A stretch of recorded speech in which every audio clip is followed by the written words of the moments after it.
मैं इस बात को कहता हूँ, मैं कहता हूँ कि मैं अपना रिपोर्ट कार्ड जारी करने के लिए आपके इस आज चैनल के माध्यम से कहता हूँ कि मैं आजमगढ़ में अपना रिपोर्ट कार्ड जारी करने के लिए तैयार हूँ। उसको क्या एहसास होगा कि भदोली से जाइए, जब प्लेटिना से जाएंगे ना तब में एहसास होगा ना कि उसका साकर बताएगा तो कमर की आपको कितना दर्द होता है। अब जो फॉर्च्यूनर से जा रहा है उसको क्या एहसास होगा कि क्या कहते हैं कि सड़कें कितनी खराब है। जब आप बाइक से जाते हैं या पैदल जाते हैं तो जनता नहीं कहती कि राजू भाई आप तो प्लेटिना से बजाज की प्लेटिना से घूम रहे हैं, पैदल घूम रहे हैं, और यहाँ नेताजी लोग फॉर्च्यूनर से आ रहे हैं, कैसे उठे। और जहाँ तक जो आप प्लेटिना की बात कर रहे हैं, मेरा दोस्त है अवनीश राय जो है, उसकी प्लेटिना है, उसमें मेरे पास गाड़ी नहीं थी। अच्छा, आपके पास गाड़ी भी नहीं? मेरे गाड़ी भी नहीं है। ये गजब। हाँ, तो उसने, और जब आप ही ने सब सवाल उठाया कि सड़क का सवाल की जब हमारे आंदोलन के बाद, जनता के आंदोलन के बाद कई सड़कें बनी, तो उसके बाद जब ये सवाल उठने लगा और कई लोग उसको हवाई क्रिटिसाइज करने लगे, तब जाकर के बहुत सारे नेताओं को उन सवालों पर भी बात करनी पड़ी। और हम राजनीति में भी विद्यार्थी हैं, हम सामाजिक रूप से भी विद्यार्थी हैं, और मैं एक विद्यार्थी की तरह जितना भी अपना काम कर पाया पिछले चुनाव से लेकर अब तक चुनाव तक, उसको चाहे आप हमारा संकल्प मान लीजिए, चाहे हमारा कि हमने कोई स्टूडेंट हूँ तो मैंने अपना होमवर्क किया, तो मेरे जो काम किए गए, जो मैंने सब मांगे उठाए, जो सवाल उठाए किए और जो हल हुए, अगर उसका एक रिपोर्ट कार्ड बना दिया जाए और इन तमाम नेताओं का रिपोर्ट कार्ड अगर आप बना दिया जाए, तो मुझे लगता है कि किसी ने कोई मांग ही नहीं किया होगा। मुझे लगता 5 साल बात होनी चाहिए कि नहीं होनी चाहिए कि आखिर जब उत्तर प्रदेश में सब ठीक है तो फिर ये बुलेट प्रूफ जैकेट नेताओं को किस लिए? नहीं, वही मैं कह रहा था, किससे खतरा है? उत्तर प्रदेश में विधानसभा चुनाव 2027 होने हैं। सभी पार्टियां तैयारी में जुटी हैं, लेकिन सबसे ज्यादा तैयारी अगर कहीं पर देखी जा रही है तो वो उत्तर प्रदेश का पूर्वी जिला आजमगढ़ है, जहां पे कहा जाता है कि ये समाजवादी विचारधारा की जमीन मानी जाती है, और तमाम चीजें हैं जिस पर हम लोग बातचीत करेंगे। और इस खास बातचीत के लिए हमने आमंत्रित किया है किसान नेता राजीव यादव को, जो निजामाबाद से चुनाव भी लड़ चुके हैं। आजमगढ़ की एक बहुत ही महत्वपूर्ण विधानसभा है, जहाँ पे अभी हाल तक आलम बदी साहब वहाँ के विधायक रहे और अब वो दिवंगत हो चुके हैं। तो वहीं से आपने एक चुनाव लड़ा 2022 का, और अब 2027 में भी आप वहीं से तैयारी कर रहे हैं। बड़े आंदोलन करते हैं, किसानों की बात करते हैं, पदयात्राएं करते हैं, और मुझे कहने की ज़रूरत नहीं है, बताने की ज़रूरत नहीं है कि पदयात्राओं ने क्या कुछ नहीं बदला इस देश में। इतिहास से लेकर भूगोल तक पदयात्राओं ने बदल दिया है। तो देर ना करते हुए सीधा हम राजू यादव जी से बात करेंगे। बहुत बहुत स्वागत है राजू भाई।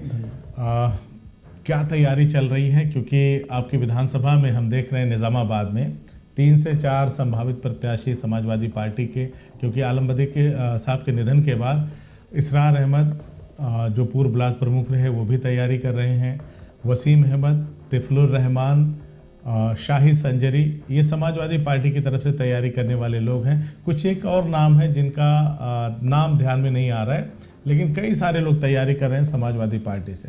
वहीं भारतीय जनता पार्टी की तरफ से भी ब्लॉक प्रमुख बलवंत यादव के पोस्टर वगैरह हम लोग देख रहे हैं, और मनोज यादव एक नेता हैं जो शायद पिछला चुनाव भी लड़ चुके हैं 22 का, उनका भी पोस्टर देख रहे हैं, और एक नेता हैं दीपक राय, जिनकी बड़ी मशहूरी उस वक्त हुई जब उन्होंने ये एजाज़ हासिल किया कि आजमगढ़ ज़िले के पहले व्यक्ति हैं जिन्होंने हेलीकॉप्टर ख़रीदा या उनके पास हेलीकॉप्टर है।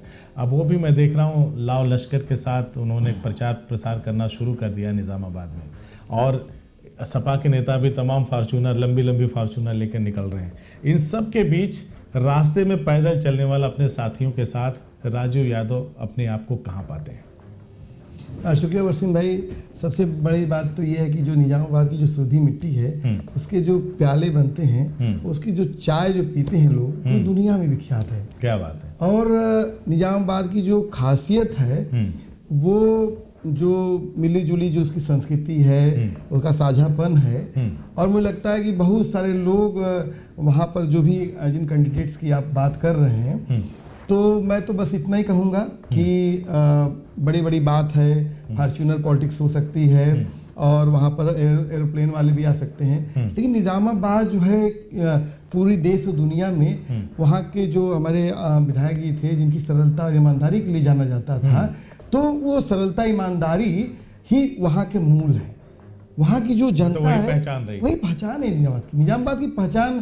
कहते हैं उसका जो मिट्टी का सूधापन है, जो विधायक जी का सरलता ईमानदारी है, उस इलाके में जो आम के बड़े बड़े बागान हैं, 35 किस्म के आम होते हैं, वो उस इलाके में जो है राहुल संकितायन जी वहाँ पर पढ़े, जो है अपना प्राथमिक विद्या वो किया। हरिओ जी वहाँ पर निजामाबाद में पढ़े थे और हरिओ जी वहाँ पर रहे।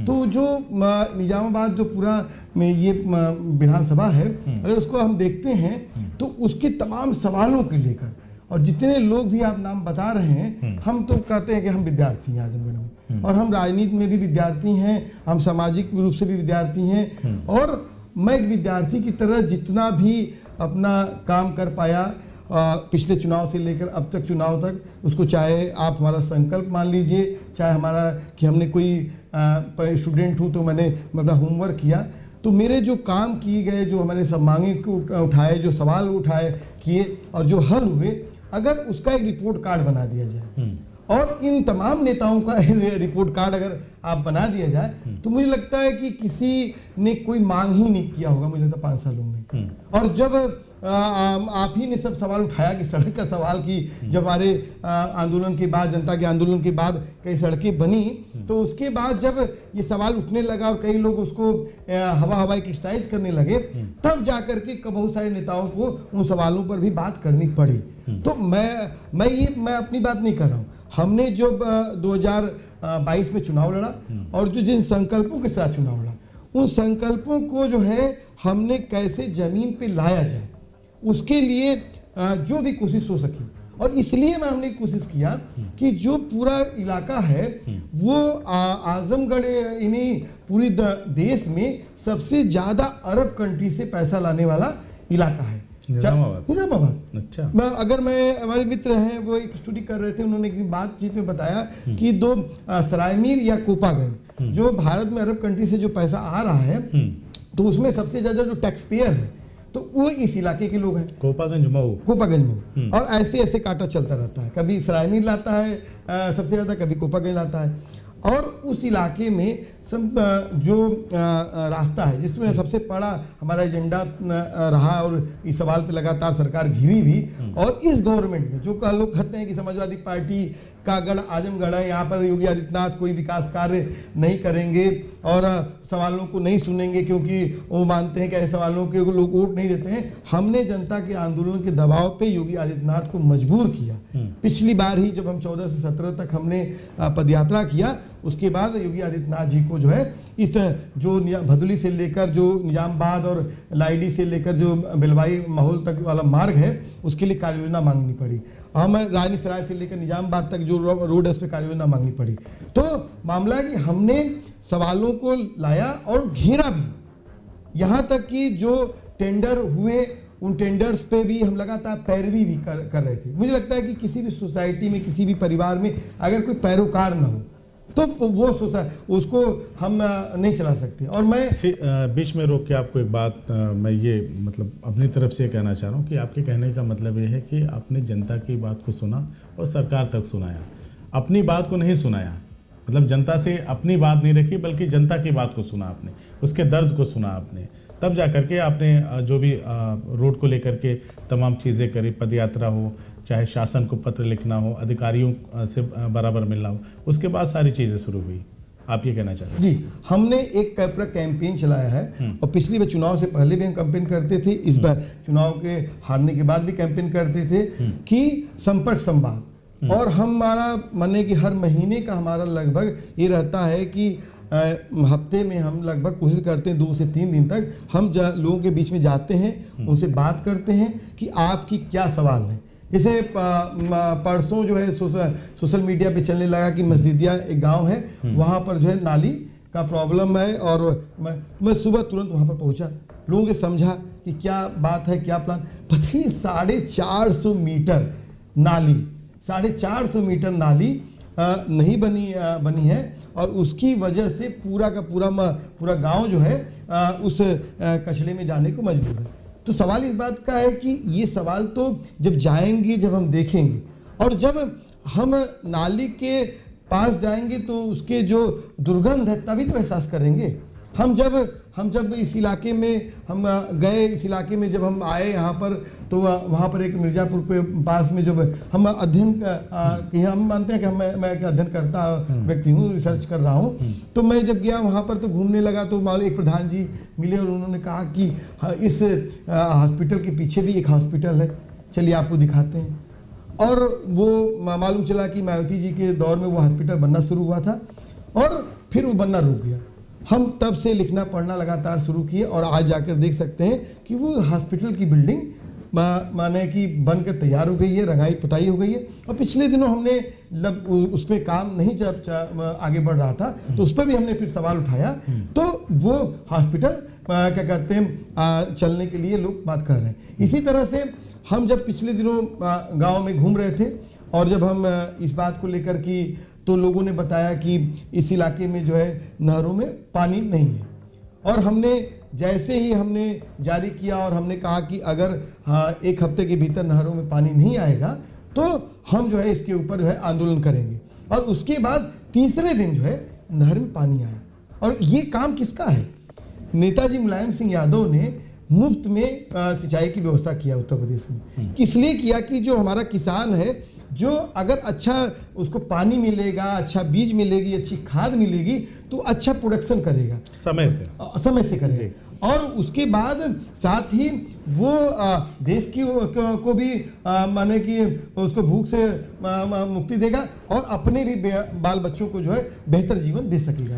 अच्छा, ये बताइए आप, मैंने जैसे शुरू में ये कहा कि बहुत सारे नेता हैं फॉर्चूनर से अपने फील्ड में भ्रमण कर रहे हैं, और दीपक राय जी का भी मैंने नाम लिया कि उन्होंने मतलब हेलीकॉप्टर ख़रीदा। खैर उनकी व्यक्तिगत उपलब्धि है, लेकिन हमारे ज़िले में पहली बार ऐसा हुआ तो सारे लोग खुश थे।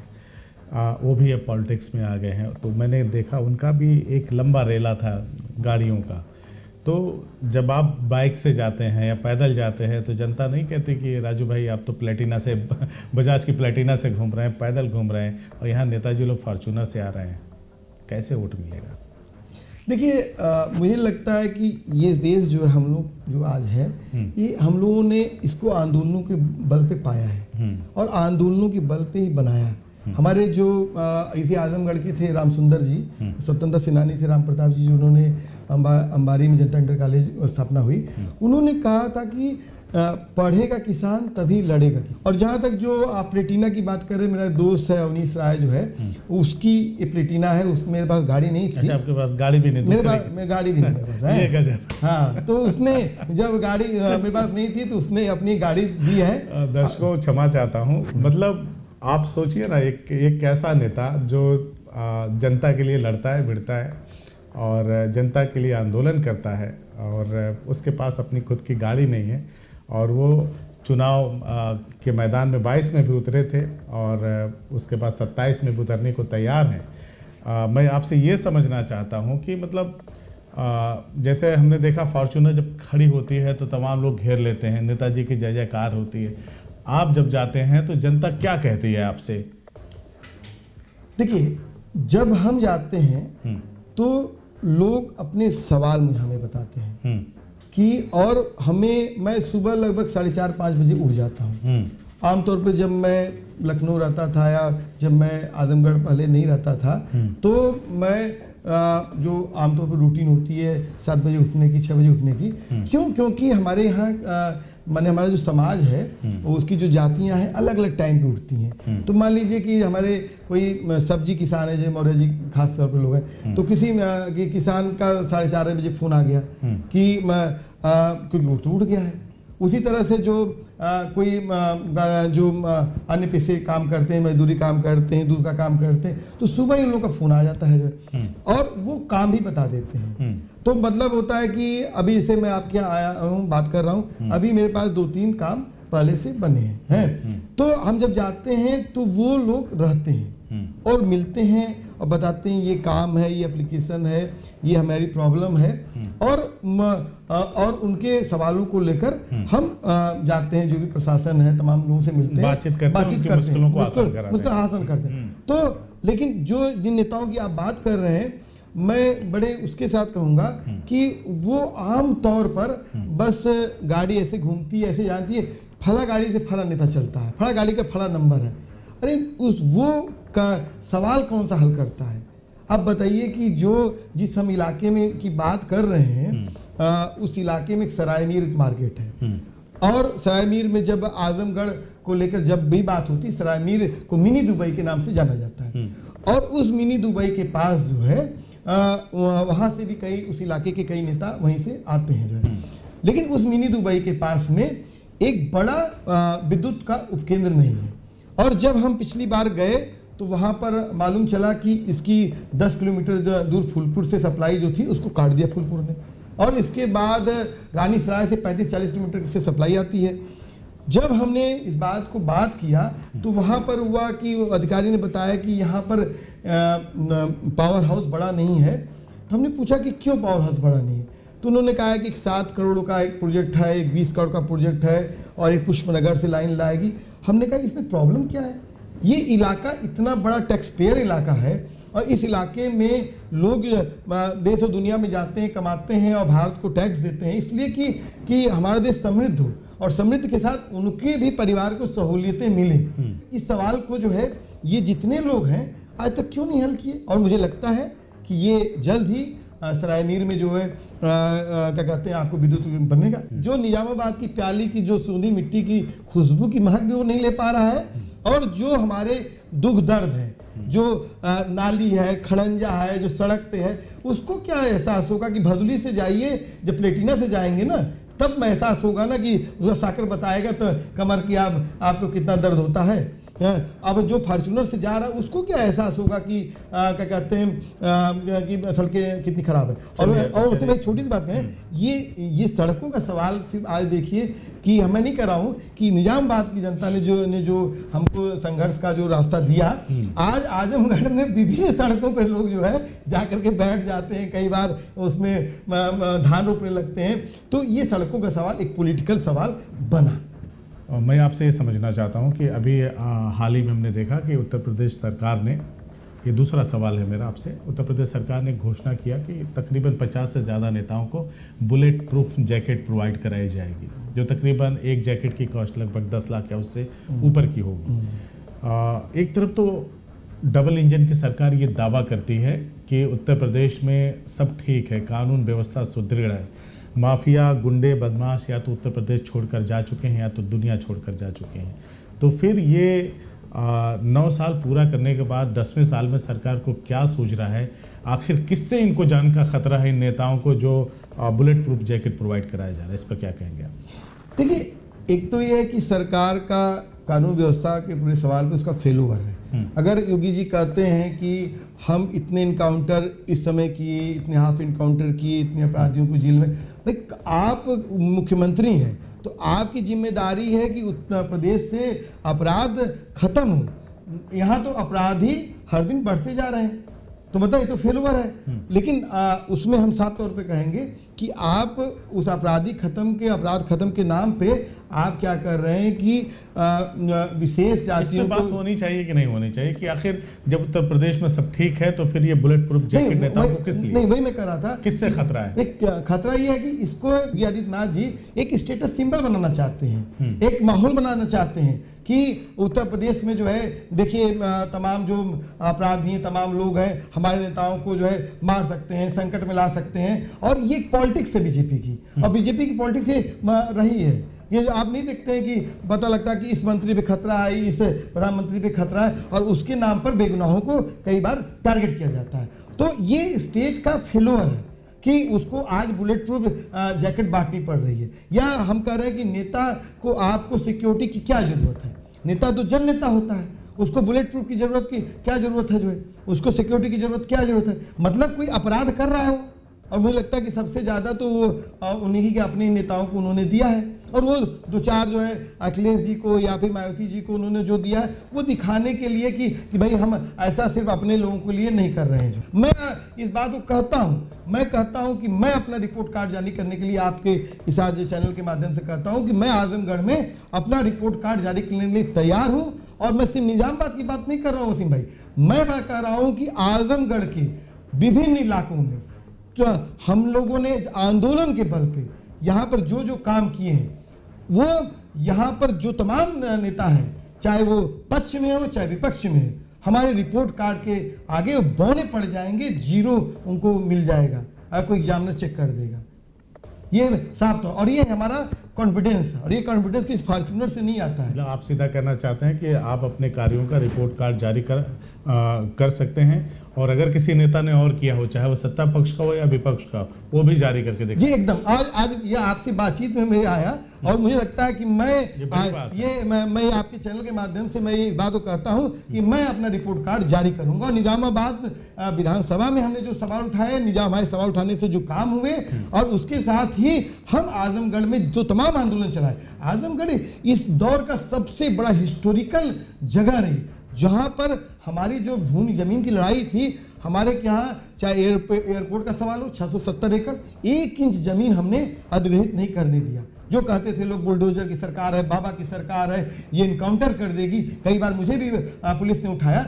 इसके अलावा 9 industrial corridor, 5 new energy plant, 2 NH और तोड़े जा रहे थे, बाजाएं तोड़ जा रही थी, लेकिन 1 इंच का भूमि अधिग्रहण नहीं करने दिया। तो ऐसे हमारे पास बहुत, अरे आजमगढ़ की 2 साल पहले आप देख लीजिए, आजमगढ़ की नहरों में पानी नहीं था, जो है हमने इसी सिंचाई विभाग पे धरना दिया, उसके बाद जो इसका नवीनीकरण पे बात हुई। तो हमारे पास तो बहुत सारा बात कहने के लिए, हम तो कह रहे हैं कि हम आपके माध्यम से हम आगे आने वाले दिनों में जो है अपना रिपोर्ट कार्ड जारी करेंगे, और हमको लगता है कि यहाँ के जो पक्ष के हैं, जो चाहे विपक्ष के हैं, सभी नेता अपना रिपोर्ट कार्ड जारी करें। और हम चाहेंगे कि आप जैसे जो मीडिया के साथी, जो कि मीडिया चौथा स्तंभ होता है, उसको चेक करें जो है कि कौन नेता कितना काम किया है। चलिए, अब तो ये जनता के पाले में मैं इस सवाल को छोड़ता हूँ कि क्या उनके द्वारा चुना गया जनप्रतिनिधि या फिर जो पक्ष में है चाहे विपक्ष में है, वो अपने कार्यों की रिपोर्ट कार्ड को जारी करते हैं कि नहीं, या जनता क्या अपने नेताओं से सवाल पूछती है कि नहीं। अच्छा, चलिए इसी मामले से जुड़ा हुआ एक सवाल ले लेते हैं। क्या ये पार्टियां युवाओं को मौका देंगी? अपने उन जमे जमाए 70 साल 80 साल के जो नेता हैं, कुछ एक तो 90 साल के हैं, क्या इन पर तरजीह देंगी युवाओं को ये पार्टियां? नहीं, मुझे उम्मीद लगती है? नहीं, मुझे लगता है कि निश्चित रूप से उनका कहते हैं तरजीह देंगी, और देना चाहिए। क्यों? क्योंकि अगर जंतर मंतर पर जब प्रोटेस्ट हो रहा था, और जब 20 तारीख के तकरीबन प्रोटेस्ट हो रहा था, उस समय जो हमारे यहाँ की जो प्रमुख विपक्षी दल है समाजवादी पार्टी, उसके तमाम नेता वहाँ पर पहुँचे। इवन एक सांसद जो है, मैं देखा उनको गेट के नीचे से पहुँचे, वहाँ पर डिम्पल यादव पहुँची, इकरा हसन पहुँची, और तमाम लोग वहाँ पर पहुँचे तो उस यूथ के साथ खड़े हुए। और कई लोगों ने तो मैंने देखा, जैसे महुआ मोहित्रा बोल रही थी, वहाँ पर बोल रही थी जो हम नहीं कर पाए वो ये कर दिए, बच्चों ने कर दिया। तो जो वही सवाल है कि जो यहाँ पर तमाम विधायक, तमाम सांसद लोग नहीं कर पाए, वो हम लोग यहाँ पर आंदोलनों के बल पे कर रहे हैं। तो हमको लगता है कि जो तमाम युवा हैं, उनको मौका देना चाहिए, उनको मिलना चाहिए, उनका हक है। चीनी का दाम बेतहाशा बढ़ रहा है, तमाम खाद्य सामग्री महंगी होती चली जा रही, डीजल पेट्रोल का हाल हमने देख ही लिया। तो क्या लगता है कि ये तो खेती किसानी से जुड़ा हुआ मामला है, जो देश कभी निर्यातक के तौर पर, चीनी निर्यातक के तौर पर जाना जाता था, उसे बाहर से कहा जा रहा है कि मंगाना पड़ेगा या मंगाया जा रहा है, तमाम बातें हो रही है। तो क्या लगता है आपको कि सरकार के नियंत्रण से चीज़ें बाहर होती जा रही हैं? देखिए, ये तो पूरा जो वर्ल्ड ऑर्डर पूरा चेंज कर रहा है, और उसमें हमारी जो इंटरनेशनल पॉलिसी है भारत की जो है, वो पूरी फेल्ड है। जो ईरान वार के जो पूरा वार हुआ उसके बाद। दूसरा कि जो हमारे यहाँ का जो अभी देखिए, एक सरकारी कर्मचारी ने लिख दिया कि चीनी हुई 70, चाय हुई मुश्किल, तो उसके खिलाफ ही कार्रवाई कर दिया। सवाल इस बात का है कि जो चीनी का दाम बढ़ा है, और जिस तरीके से हमारे यहाँ पेट्रोल में जो है एथेनॉल की मिक्सिंग की गई, और उसमें एथेनॉल की मिक्सिंग की गई, उससे जो गन्ने का इस्तेमाल चीनी में जाना था, उसको आपने एथेनॉल में किया, और लगातार सरकार उस पर अपनी सफाई देती रही। और स्थिति ये हुई कि उसी दौर में लेकिन हमारी रिफाइनरियाँ जो है लगातार मुनाफा भी कमा रही थी। जो इथेनॉल मिक्स करने वाले जो भाजपा के नेता लोग हैं, उनकी कंपनियां, वो भी मुनाफा कमा रही थी। मतलब कि आप जनता को डरा करके कि मोदी जी ने कहा कि भाई आप कम खाइए, कम सोइए, कम सोना खरीदिए, और खुद चले गए विदेश में मेलोडी चॉकलेट देने के लिए। तो इस बात को लगातार जो हमारे क्या जो दिक्कत बढ़ रही थी, उसमें कंपनियों का मुनाफा, इसके पीछे एक साजिश भी है कि ये क्राइसिस को दिखा करके कंपनियों का लगातार मुनाफा करा रहा है। हमारा सवाल इस बात का भी है कि हमसे 400 रुपए किलो का आपने 400 रुपए कुंटल का आपने गन्ना लिया और आप जो है वो जब गन्ना लेते हैं तो उसकी कीमत जो है चीनी की 40 रुपए होती है। लेकिन जब आपने गन्ना आप चीनी आप 70 रुपए के एबव जा रही है तो क्या गन्ने की कीमत आप 800 करेंगे? नहीं करेंगे। तो मतलब आप किसान को धोखा दे रहे हैं, उसको जो है जो लाभ मिल सकता है उसको नहीं लेना चाहते हैं और उस लाभ को आप कंपनियों को दे रहे हैं और ये लगातार हमारी मार्केट पे कब्जा किया जा रहा है। आज जो हमारे यहाँ जो चाहे दूध का कारोबार हो, चाहे सब्जी का हो, चाहे सरकार चीजों को संभाल लेगी या स्थिति नियंत्रण से बाहर रहेगी? देखिए मामला है कि एक हमारे आजकल मनोज तिवारी जी दिल्ली में भाजपा के हैं, उनका एक गाना था कि काऊ अटल चाचा पियजिया अनार हो गई, प्याज का दाम भी बढ़ रहा है। और अभी तो मैं देख रहा था कहीं कि लोग चीनी पाकिस्तान से शायद आने वाली है, उसी पाकिस्तान का जिसका पानी लोग बंद कर रहे थे कि तुम नहा नहीं पाओगे, तुम नहीं कर पाओगे, उसी के पाकिस्तान चीन वाले। बेसिकली क्या है कि जो क्राइसिस है उनको नरेंद्र मोदी जी उसको मैनेज नहीं कर पा रहे हैं और वो क्राइसिस क्यों नहीं कर पा रहे हैं, उसमें कंपनियों का भी दबाव है। क्योंकि जिन कंपनियों से ये पैसा लेते हैं, जिससे चंदा लेते हैं, जिससे लोग सांसदों को खरीद फरोख्त करते हैं, जिससे लगातार ये लोग डराते धमकाते हैं, वो कंपनियां भी मुनाफा लेती हैं। तो इसमें आप बताइए कि मैं जब कह रहे हैं कि आप एक तरफ कह रहे हैं कि हमारे क्या पहले पेट्रोल में मिलावट के नाम पर मुकदमा हो जाता था, है अब सरकारी इथेनॉल में मिला रही है, मतलब सरकारी गैरकानूनी काम कर रही है और उसी दौर में रिफाइनरी जो है मुनाफा कमा रही है। कैसे हो सकता है? एक तरफ आप कह रहे हैं कैसे से उसी दौर में रिफाइनरी में मुनाफा कमा रही है। आपने जो चीनी का स्टॉक है किस समय आप किए हैं? आपने ये साजिश है, आपने अब परसों जो है रक्षाबंधन का त्यौहार है और रक्षाबंधन में हर भाई हर बहन को मिठाई देता है, बहन मिठाई खिलाती है और यहीं से हमारे क्या त्योहारों का पूरा सीजन शुरू हो जाता है। लगभग इसके बाद आपको दशहरा आएगा, दीपावली आएगी, उसके बाद छठ आएगा, जितने भी त्यौहार हैं सब के सब जो है कहीं ना कहीं इससे हैं। और जब इस समय महंगाई ये बढ़ा देंगे और महंगाई बढ़ा देंगे तो इसके बाद कह देंगे कि आप मजबूर हो जाएंगे क्योंकि अभी आप त्योहारों के सीजन में, और फिर कह देंगे नहीं 70 है इसको हम 60 कर देते हैं। तो मतलब कि आप मुनाफे आप दोनों काम कर लिए। एक तो आपने आपने जिस कास्ट पे लिया था किसानों से उससे अधिक कास्ट पे आपने दुगने कास्ट पे जाके बेच दिया और जनता को खुश करने के लिए भी देखो हम आपको रियायत भी दे दिए और वो त्योहारों के सीजन की बात करेंगे। तो कुल मिला के जो सरकार है ये कंपनियों का मुनाफा कमाने के फेल है और ये लगातार भारत जो है इकोनॉमिकल आधार पर लगातार फेल। इसीलिए देखिए जो चाहे वो नोएडा में मजदूर आंदोलन हो क्यों भड़का, उस भड़कने का कारण ये था कि वहाँ पर गैस जो है बहुत महंगी हो गई।